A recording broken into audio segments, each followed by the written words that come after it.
Assalamualaikum warahmatullahi wabarakatuh. Alhamdulillahi rabbil alamin. Di pagi hari ini kita bisa berjumpa kembali dalam channel Balia Al-Zamani. Semoga teman-teman semua masih tetap dalam keadaan sehat zahiran wa batinan, selalu dalam perlindungan dan naungan Allah Subhanahu wa ta'ala. Amin amin ya rabbal alamin. Udah hampir 2 bulan kita tak berangkat ziarah karena semua tempat lockdown alias ditutup, tak lain karena dampak dari virus corona. Tapi alhamdulillah sekarang dah mulai dibuka kembali. Semoga kita dijauhkan dari virus corona. Untuk itu tiap bepergian jangan lupa pakai masker, cuci tangan dengan sabun. Jagalah kebersihan masing-masing karena kebersihan sebagian dari iman. Dan untuk kali ini kami akan menceritakan beberapa karomah dari Simbah Ki Ageng Ngereng yang makamnya berada di Desa Jambian Kidul, Kecamatan Margorejo, Kabupaten Pati, Jawa Tengah. Dari cerita yang kami dapat bahwa Mbah Syekh Ki Ageng Ngereng adalah seorang waliullah, di mana nasab beliau masih bersambung sampai ke Kanjeng Sunan Muria dari istri Kanjeng Sunan Muria yang bernama Dewi Roroyono. Dan Dewi Roroyono adalah putri dari Kanjeng Sunan Ngerang yang makamnya berada di Desa Pekuwon, Juwana. Dan cerita dari para sesepuh setempat, nama Mbah Syekh Ki Ageng Ngereng sendiri adalah Ki Ageng Arompati, di mana waktu beliau menginjak dewasa, beliau bersiar sampai di beberapa wilayah. Di situ terdengar sampai ke beliau bahwa di wilayah Pati ada seorang wanita yang mempunyai pengikut sangat banyak, di mana mereka masih dalam keyakinan lain, yang tak lain wanita tersebut bernama Nyai Ambarwati. Di situ datanglah Ki Ageng Arompati untuk bersiar di wilayah tersebut, yang pastilah sangat bertentangan dengan keyakinan Nyai Ambarwati. Dari situ Nyai Ambarwati menantang Ki Ageng Arompati untuk adu kesaktian. Tapi Ki Ageng Arompati tak mau melayani dengan perang fisik karena musuh beliau adalah seorang wanita. Lalu di situ Mbak Arompati menyodorkan sebuah biji kecil dari pohon jambe. Dan beliau bilang, kalau kamu bisa mengangkat biji tersebut, aku akan mengabdikan diriku kepadamu. Di situ Nyai Ambarwati pun tertawa ngakak karena melihat biji sekecil itu suruh mengangkat. Dan beliau pun lalu bilang, kalau aku tak bisa angkat, aku yang akan mengabdikan diriku kepadamu.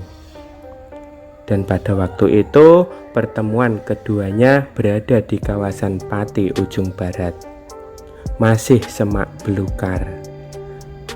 Dan di situ lalu ditaruhlah biji tersebut di atas batu supaya diangkat oleh Nyai Ambarwati. Ringkas cerita, Nyai Ambarwati pun mengangkat biji tersebut dengan semua kesaktiannya dan sekuat tenaga yang beliau miliki. Tapi apa daya, biji sekecil itu pun Nyai Ambarwati tak dapat mengangkatnya. Tentunya yang tak lain karena berkat karomah yang dimiliki oleh Ki Ageng Arompati. Di situ tunduklah Nyai Ambarwati beserta seluruh pengikutnya, dan mereka menjadi murid Ki Arumpati.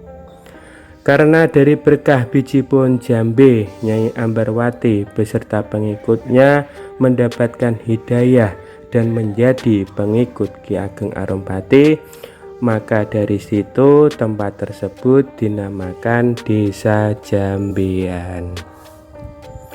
Dan di area situlah Ki Ageng Arumpati mendirikan sebuah padepokan untuk mensiarkan agama Islam.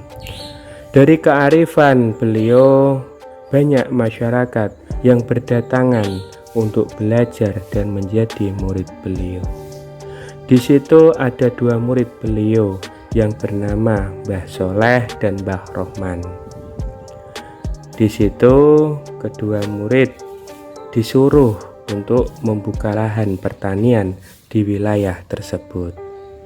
Lalu oleh keduanya dibukalah lahan tersebut hingga beberapa kali panen. Ringkas cerita, setelah bumi Jambean menjadi bumi yang subur dan banyak penghuninya, terdengar sampai ke telinga Mbah Wangun Rekso. Di situ datanglah Mbah Wangun untuk membuka lahan pertanian di sebelah utara dari desa Jambean. Dan oleh Mbah Wangun Rekso dibukalah lahan pertanian dengan pengairan yang satu jalur dengan desa Jambean.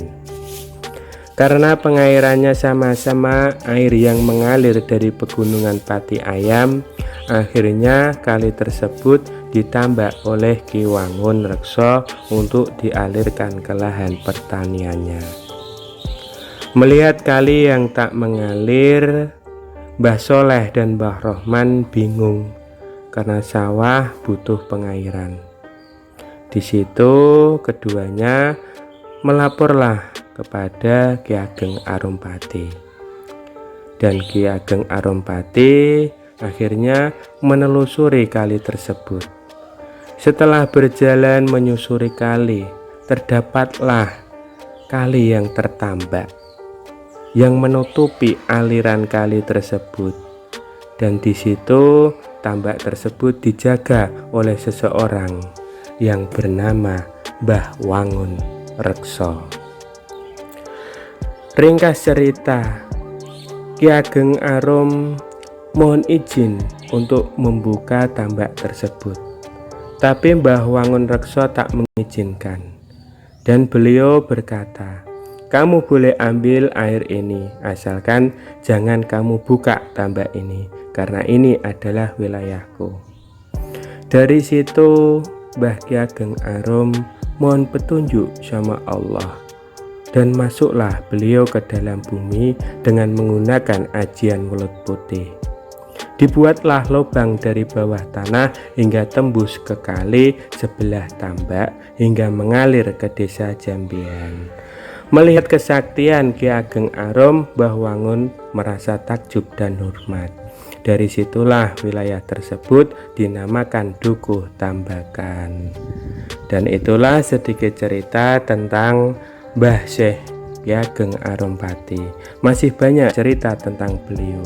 Pada episode berikutnya insya Allah kami akan menceritakan perjalanan beliau dengan Ki Ageng Palu Ombo. Tentunya masih dalam channel Belia Al-Yamani. Cukup di sini dulu dari perjalanan kami di pagi hari ini. Ada kurang lebihnya dari apa yang kami ceritakan, mohon dimaafkan. Wallahu a'lam bishawab. Wassalamualaikum warahmatullahi wabarakatuh.